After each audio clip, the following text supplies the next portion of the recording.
So I am excited about a series, a 3-week series that we're going to begin today that talks about the three faces of God. And you'll understand more about that shortly, I hope, because it asks three questions. Is your God big enough? Is your God close enough? Is your God you enough? It comes from the integral work of integral spirituality of Ken Wilber. How many of you are familiar with, you may be familiar with some of his works, Ken Wilber, and then the Reverend Paul Smith, who actually has a book titled, Is Your God Big Enough, Close Enough, You Enough? So we're going to explore this, and when I think about it, it reminds me of a story I heard of a little boy that every morning he would walk down his little country road, and he'd be gone several hours, and he'd come back later in the day, and he was just always happy, jumping and skipping, and just this little bundle of joy. And every day, the same ritual. Well, a neighbor moved in, and he noticed this little boy, how he would leave every morning and come back in the afternoon, and he was just always full of joy. One day he stopped him, and he said, "Son, where do you go every day to be so happy?" And he said, "I play with God all day." And the man said, "Oh, so you must have is it your grandpa or your grandma or maybe an auntie or uncle that you go, or a friend you go and play with?" He said, "No, sir. I go and I play with God every day." And the man said, "Well, you are sure happy. I tell you what, I will give you $10 if you can tell me where God is." And the little boy said, "Mister, I'll give you $20 if you can tell me where God ain't." And I love that because it opens up this idea of that which we call God. You know, I'm aware that for some people, even the word God is almost a trigger, and for good reason. We're going to talk about that. I have a friend that really had a difficult time with the word God, and so she reframed it to be an acronym for the grand overall designer. And I like that. I've got another friend that says every time she hears it, she turns it around and reverses the spelling to dog. And that makes her real happy. So whatever it is for you, but my goal is that over these 3 weeks, we're going to look at this idea that we call God. Because our language is simply that, it's language. It's the symbols we use to talk about something, and especially when we're talking about God, it has to be limiting just in any language that we use. But looking through this three-way lens, three faces of God, is your God big enough? Is your God close enough? And is your God you enough? And the reason we use this called the three faces, because it has to do with the fundamental nature of perspective. You know, all of communication, life is really about perspective and point of view. So let's go back maybe to some English class or grammar that you had. If you remember, we learned in school that the way we communicate is first person, second person, and third person. Remember that? How we can write in the first person, which is I. It comes from the I. And I may talk to you. And so the second person is the you. And then we may talk about it or them or him or her, and that's the third person. And you must have all of those. If you were to tell a person they could only see and experience their world through the first person perspective or just the second or just the third, it's impossible. You need the wholeness of that. And so there's a way of looking at God through this lens, through the first, the second, the third. Now, the plural is I or we. In the South, you know the plural for you is y'all or you'ns, but, you know, y'all, we gonna give it to y'all is the second person. And then it's he, his, her, she, whatever that other is. So it's the first, second, and third. All you alls, or all usins. So now what we want to do is, now that we understand the three ways that we communicate and realizing that, yeah, you need all three of these, then if our understanding of God has to do with communication and understanding, then we need all three of these as well. And so we're going to look at this through the three lenses. If you'll give us the next slide. The next slide takes, for example, the way Jesus related to what he called God. Jesus talked about God Jesus talked to God, and Jesus spoke and identified as God. It's the first person, the second person, and the third person. If you take us to the next slide. So when we're talking about God and God in the third person, we're talking about the infinite, all that is, God beyond us. When we're talking about, when Jesus talked about God beside me, or he talked to God, it's the intimate God. It's God beside me. And then Jesus also identified as God. As a matter of fact, that's why he was killed, because they called it blasphemy. He said, you say that you are one with the God. And he said, does the scriptures not say that ye are all gods? He said, if you've seen the Father, you've seen me. If you've seen me, you've seen the Father. And so he had the audacity to identify as one with the Father. So we're going to look at all three of these things and take one each week. But I really want to be very clear that I'm not at any time suggesting that it's the only way to look at it. But in order to really have this integral understanding of spirit, who we are as spirit, who we are as an expression of spirit, then if we are willing each week to take one of these and we'll really live in that way of relating and understanding, ideally what happens in the end is you have the capacity to hold all of these at one time. That you're understanding that we're always talking about God that is beyond, God that is a ground of being, God that is Alpha and Omega, the beginning and the end. And that God is always beside, right here with us. And that God is our essential nature. Another interesting thing, if you think about this model of looking at God or spirit, if you think about traditional Western Christianity, it primarily focuses on one of these ways of relating to God.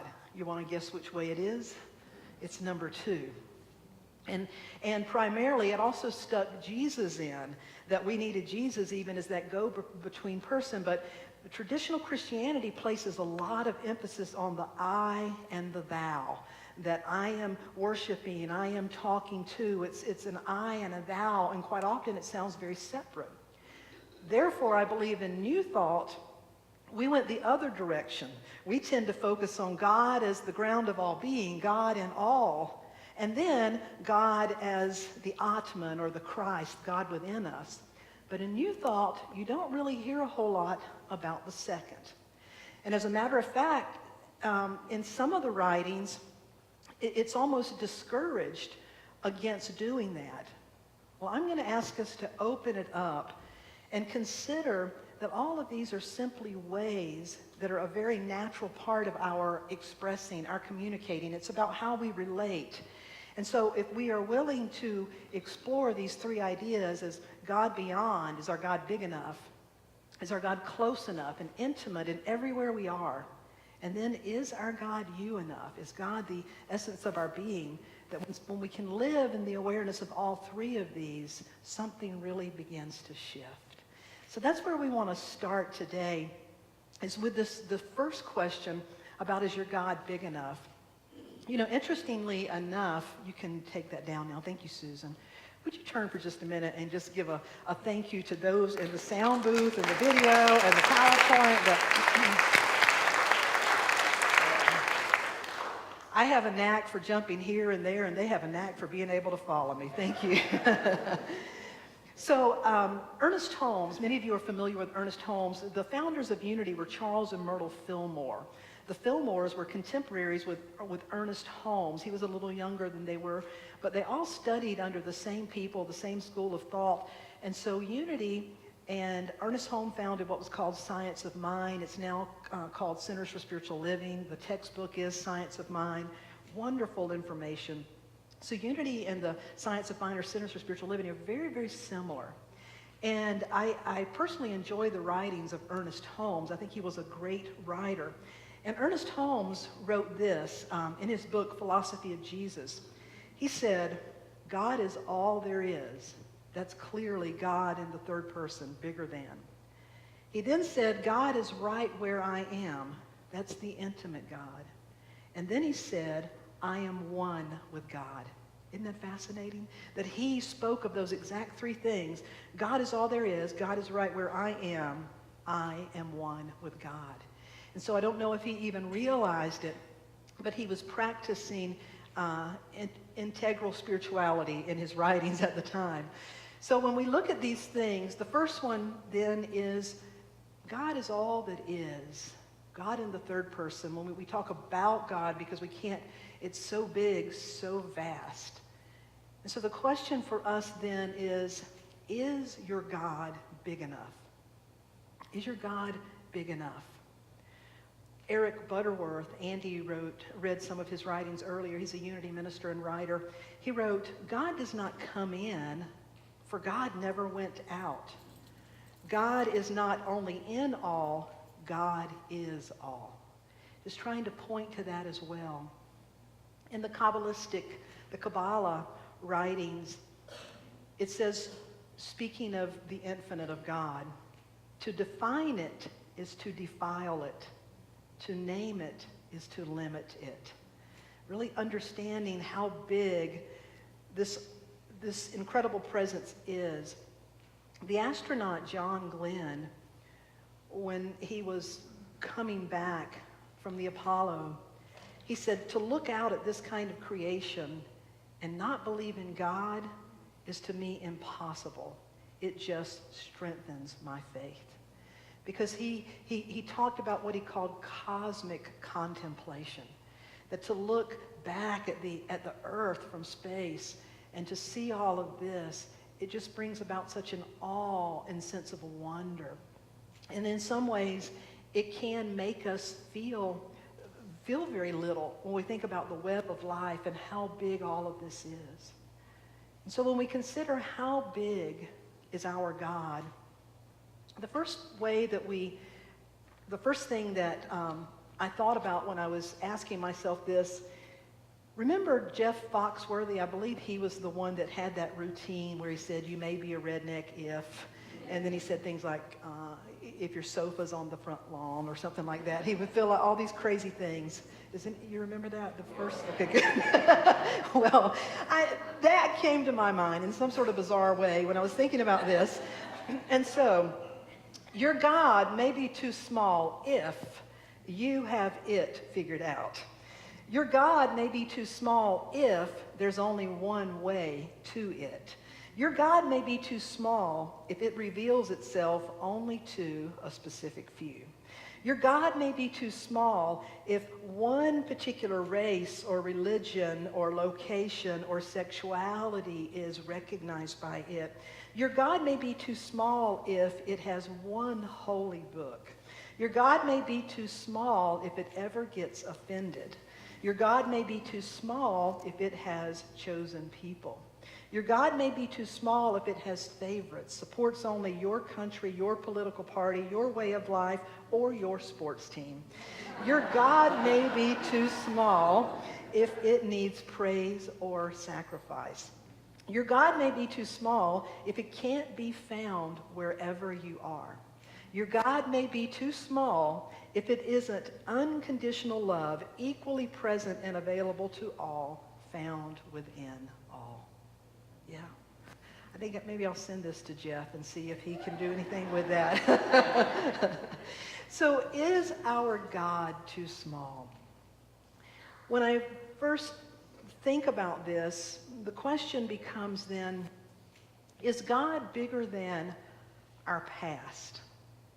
You know, I have a mantra that I really do often, and that is, that was then, this is now. That was then, this is now. Is our God bigger than our past? Is our God bigger than our programming? Is our God bigger than these things? Because when we think about God, how many of you are familiar with the term hand-me-downs?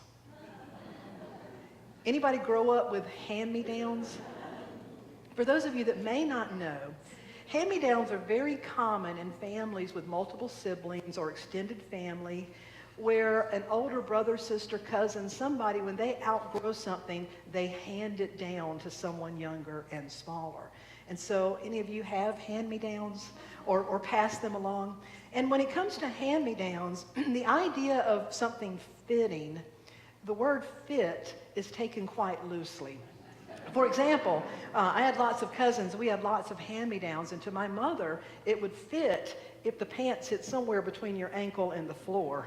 It would fit if the pants would button but not fall off. And so, you were excited to have that gift given to you, and sometimes it fit and you liked it and it was great, but sometimes it really didn't fit your taste or your style, or just didn't fit. And not only do we have hand-me-down clothing, hand-me-down dishes, hand-me-down items, have you ever considered that we have hand-me-down beliefs? We have hand-me-down traditions, and we have hand-me-down gods, or I should say gods, that many of us got a god that was a god of heaven and hell, and we were scared of that god. Did anybody have that kind of hand-me-down god? Or maybe you didn't have any kind handed down. But our culture, there's been a lot of hand-me-down gods. And so when we ask the question, is our God too small? Is our God big enough? We, first of all, need to be willing to look at that, to look at our past, to look at our patterning, to look at the way we see things, and to recognize how often do we get caught up in just saying, oh, well, that's just the way it is. Really? Is it really? Or does someone ever say, why do you do that? And you're like, well, I am a Leo, and my moon is in Cancer, and my ascendant is in Taurus, and my Virgo's in Venus, and so I'm going to do those things, and I can't change. It's in the stars. Really? That is our God big enough when it comes to these things? There's a wonderful story. This is true, of an important speaker who addressed the student body of a college in South Carolina. And at that particular university, the auditorium was full of the faculty and the college students. And the governor of South Carolina actually introduced this very prestigious speaker. And people were excited to hear her. And she stepped up to the microphone and paused and looked to the left and looked to the right. And then she said, I was born to a mother who was deaf and could not speak. I did not know who my father was, and to this day I still don't. The first job I ever had was in a cotton field. And as this woman stood there, the audience sort of gasped. She continued, nothing has to remain the way it is if it's not the way we want it to be. It isn't luck, it isn't circumstances, it isn't our past, our patterning, our programming that causes a person's future to become what it is. And she softly repeated, nothing has to remain the way it is if it's not the way we want it. All we have to do to change a situation that brings unhappiness or dissatisfaction is answer this powerful question. What do I now want this situation to be? What do I now want this situation to be? Then we must commit totally to personal actions and beliefs that will bring about the change and carry us there. A beautiful smile shone forth as she said, my name is Ozzie Taylor Morton. I stand before you today as the 36th Treasurer of the United States of America. You see, from 1977 to 1981, this woman served as the Treasurer of the United States of America, the first and only African-American woman that's only ever done that, and her name is on any currency that was printed during those years. A woman that her mother was deaf and could not speak, never knew her father, and her first job was in a cotton field. But what she was demonstrating was that so often we let our past, our programming, our beliefs, and these things hold us back. And so the question I would ask us then is, how big is our God? How big is our possibility? How big are we willing to allow that to be? So the first is this patterning and programming and way of looking at our life through perhaps a lens of the past. The second is when we think about how big or is our God big enough, is when we look at our problems. Anybody here have an issue? Anybody have 2 issues? Anybody have what we call in therapy deep tissue issues? And anybody got a just big old giant problem, that we have these problems. It's part of life to have these things. So how do we deal with problems so that we're not so fixated on the problem that we can't be open to the possibility? And I think when these problems come up, maybe the question before us is, how big is your God? How big is your God? Because we get so caught up in oh, this is good or this is bad. We get carried away and we make up a story. It's like that thing, it's my story and it's sticking to me. And our problems stick to us and go with us. So you may have heard the Zen parable that really demonstrates this beautifully about the peasant farmer. A peasant farmer who was married, had his wife, and they had one son and he had one horse, and they were doing all they could to make a living. Well, one day the son left the gate open and the horse got out and ran away. And a neighbor came over and said, oh, this is terrible. What will you ever do? How will you survive? This is awful. And the peasant farmer said, well, maybe so, maybe not. And so the next day, the horse comes back, and lo and behold, following behind it are 6 wild horses who walk right straight into the farmer's gate, and they close the door, and now he has 7 horses. The same neighbor comes over and says, oh, what did you do to be so blessed? You are now rich. Can you imagine? You are rich. This is so good.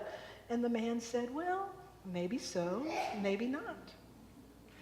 Well, the next day, the farmer's son was out, and he was working with one of these wild horses, and he got hurt, and he broke his leg. The same neighbor comes over and he says, oh, this is terrible. You're an old man and your son is now, his leg is broken. And so the farmer, this is just horrible. What are you going to do? And the peasant farmer says, well, maybe so, maybe not. And then the next day, the Burmese army come through, and they are recruiting and gathering any able-bodied young man to come and go into and work with them in their army.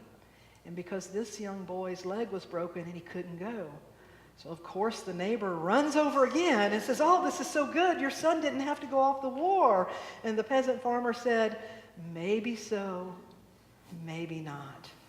If we could learn to look at life through those lenses, that when a problem comes up, I'm not at all suggesting that we put our head in the ground and pretend it's not a problem.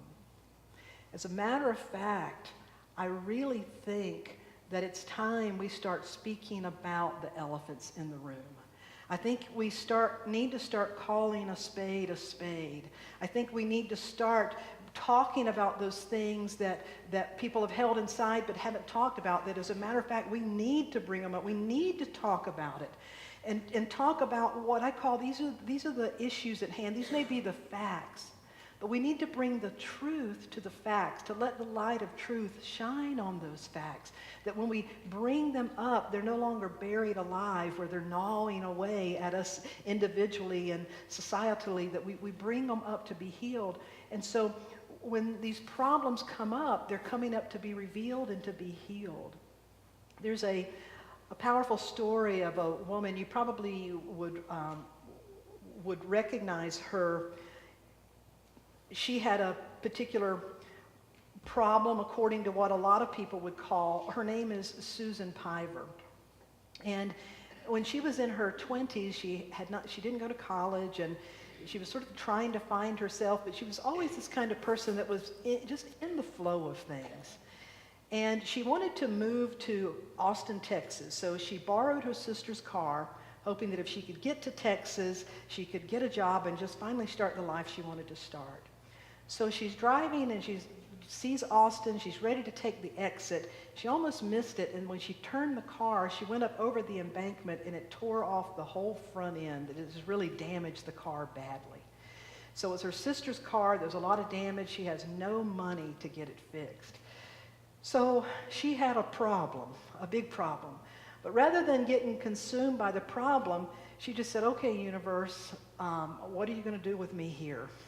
Because Susan has a practice. She believes that anytime there's a problem, that it's simply a particle in the universe of infinite possibility waiting to bring forth something.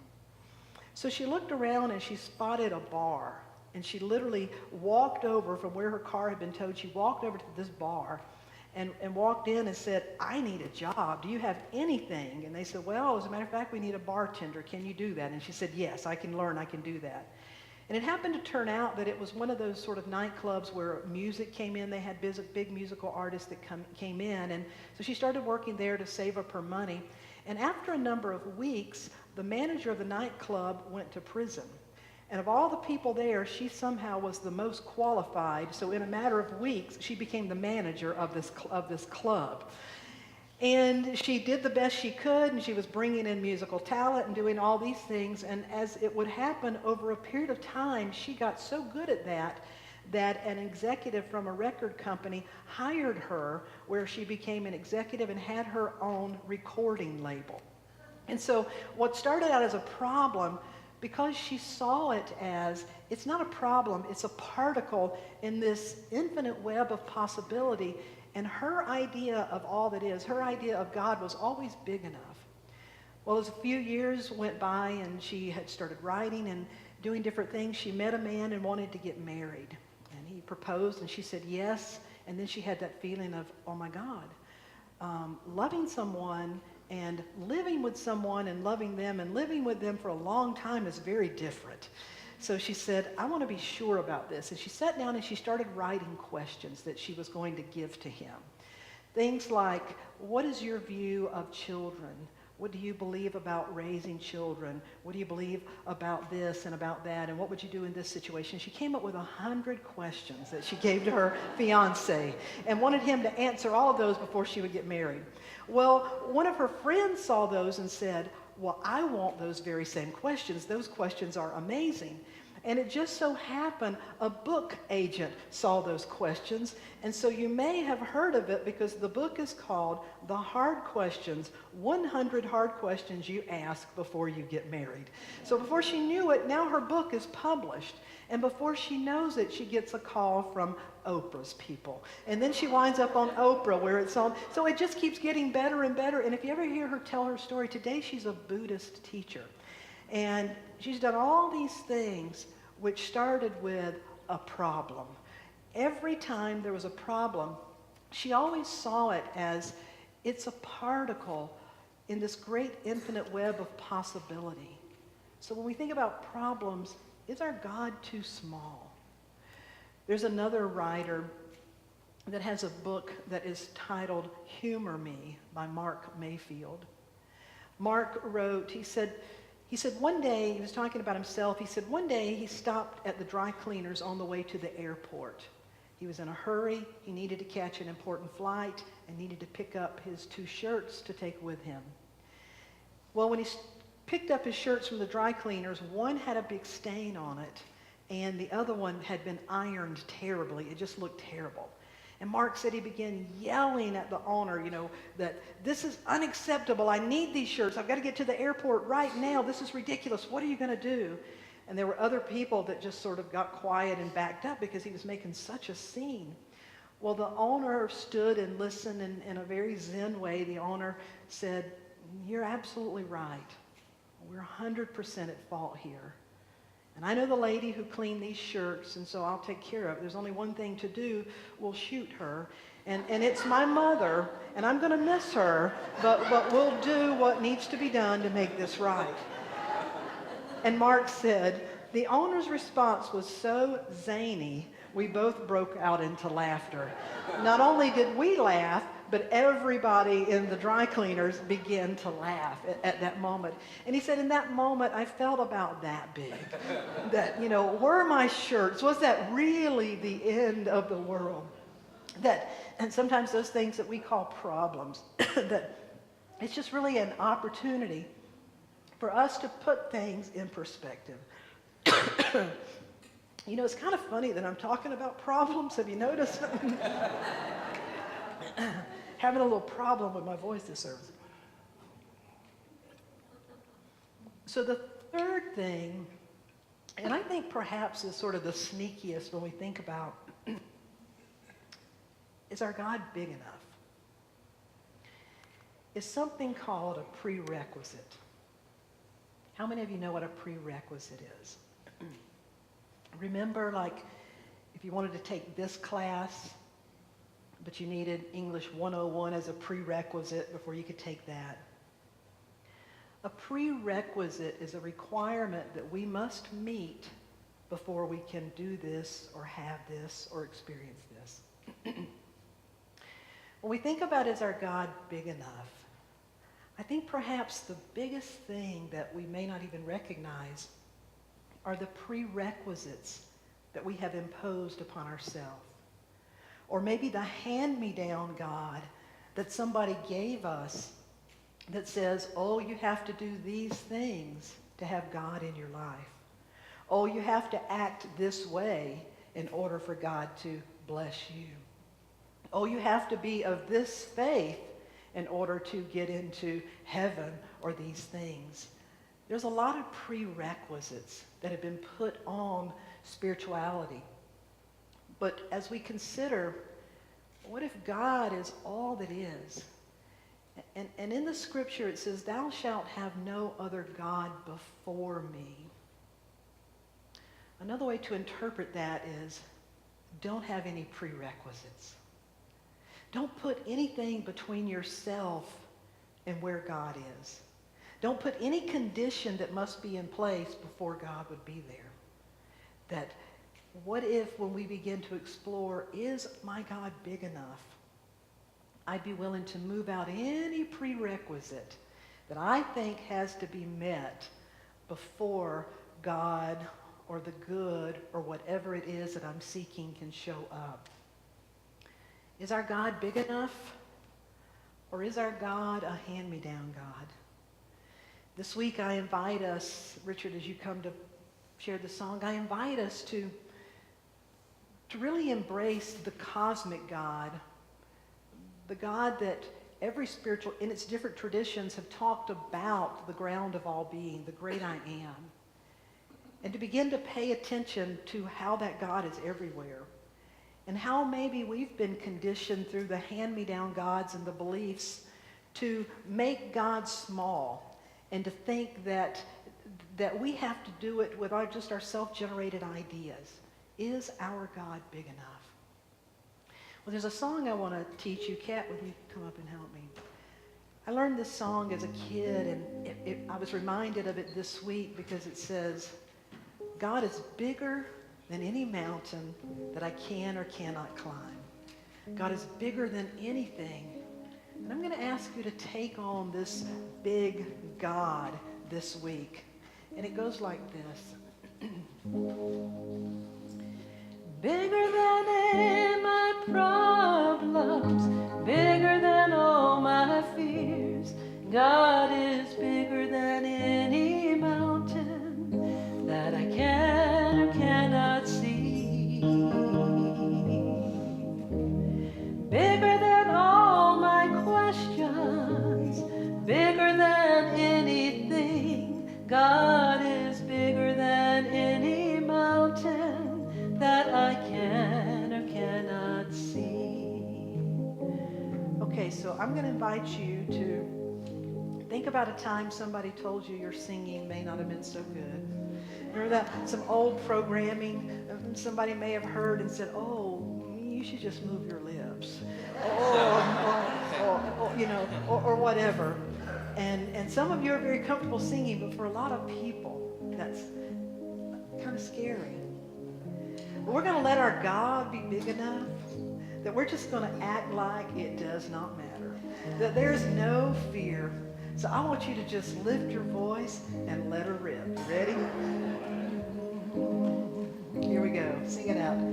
Bigger than all my problems, bigger than all my fears. God is bigger than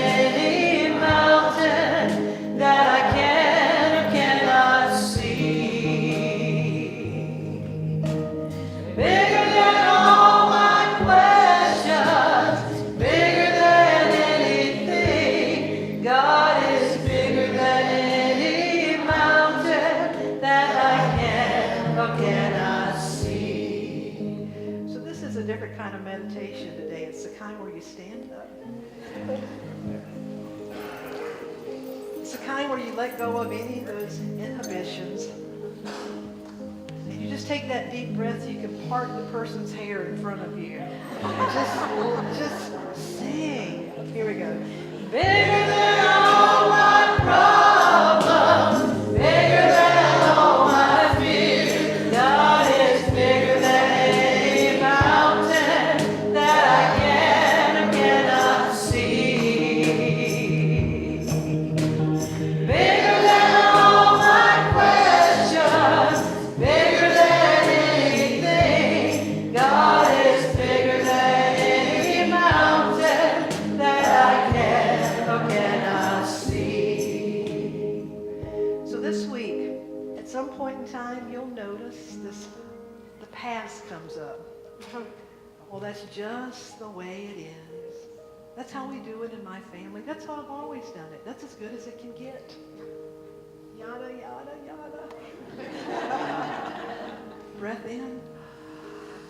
Bigger than all my problems, bigger than all my fears. God is bigger than any mountain that I can or cannot see.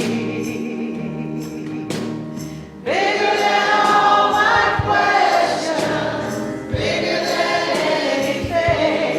God is bigger than any mountain that I can or cannot see. So then that little issue is going to come up because it's just there. Or that deep tissue issue may come up. Or that just giant problem. And it's so easy to get so focused on the problem that we don't leave any room for the light to come in, for the answer to find us. So when you notice that issue, you're going to turn your volume up. Now you see how I lost my voice first service. Turn your volume up. Ready? Breath in. Hit it, Richard. Bigger than all my problems, bigger than all my fears. God is bigger than any mountain that I can or cannot see. Bigger than all my questions, bigger than anything. God is bigger than any mountain that I can or cannot see. So I'm going to invite you to close your eyes now while you're standing. Really let this idea in of the prerequisites that we have around ourself in relationship to our spiritual self. The prerequisites that we have around what we are willing to entertain and contemplate or not. How maybe somebody's hand-me-down God or hand-me-down beliefs have perhaps in some ways caused us to what they call throw out the baby with the bathwater. And so we want to open that up. Where are the prerequisites in my life? Where am I struggling because I feel like I don't yet have what it takes? If anybody really knew I was dealing with this, they would understand why I didn't have the blessings in my life or the relationship, the spiritual experience that I'm seeking. What kind of prerequisites do I live with? What are the conditions that I've placed on my own spiritual possibility and therefore on God? So hold in your heart or in your awareness anything that you've placed a lot of prerequisites or conditions around.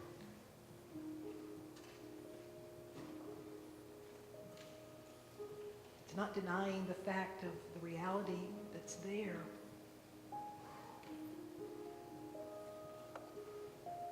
But it's the need to keep that space open around it.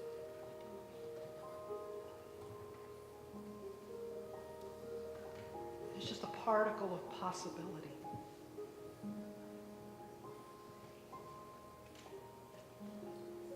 As we allow ourselves to let go of those prerequisites,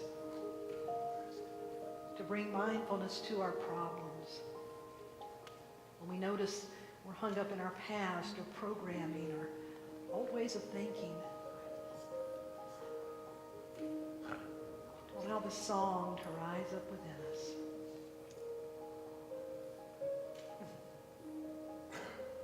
Bigger than all my problems, bigger than all my fears, God is bigger than any mountain that I can or cannot see. Bigger than all my questions, bigger than anything, God is bigger than any mountain that I can or cannot see. All right, let it rip this time. Here we go. Bigger than all my problems, bigger than all my fears. God is bigger than any mountain that I can or cannot see. Bigger than all my questions, bigger than anything. God is bigger than any mountain that I can or cannot see. All right, I happen to know that some of you haven't yet turned the volume up to a 5. Now, there's a method to my madness. There's a reason we're doing this. So just trust me and go with it. You ready to just be uninhibited and let her out? Let it, you know what it means, just let it rip. Okay, shake yourself a little bit. Can't, maybe we need to do the hokey pokey to get our whole self in. Here we go. Richard, give it to us real loud. Bigger than all my problems, bigger than all my fears. God is bigger than any mountain that I can or cannot see. Yeah, you sound great. Lift it up.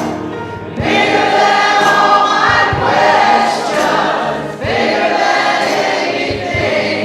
God is bigger than any mountain that I can or cannot see. Got it. Turn it up a little more. Here we go. Bigger than all my problems, bigger than all my fears. God is bigger than any mountain that I can or cannot see. Sing it out. Bigger than all my questions, bigger than anything. God is bigger than any mountain that I can or cannot see. Last line. Bigger than any mountain that I can or cannot see. You did it, and you sound beautiful.